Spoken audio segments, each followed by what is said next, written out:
Una pedalata inclusiva di 6 giorni e 6 tappe del progetto Sport, Salute e Inclusione verso Cortina 2026, un progetto che nasce all'interno del percorso promosso dall'associazione Pedalando, movimento di resistenza al Parkinson, in collaborazione con il CIP Veneto, sviluppato in occasione dei Giochi Paralimpici di Milano Cortina 2026 e che vede coinvolte, come una grande staffetta, diverse realtà associative e le ULSS del territorio.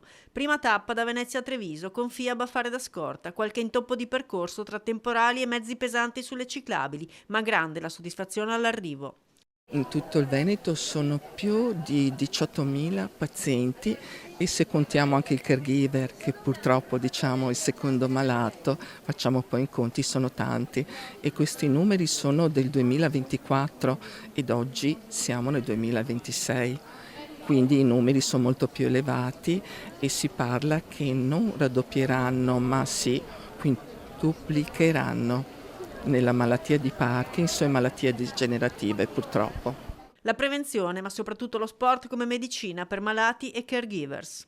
Pedalare insieme significa diventare compagni di viaggio e noi sappiamo che il viaggio è molto più importante che l'arrivo. L'importante è rendere viva la vita.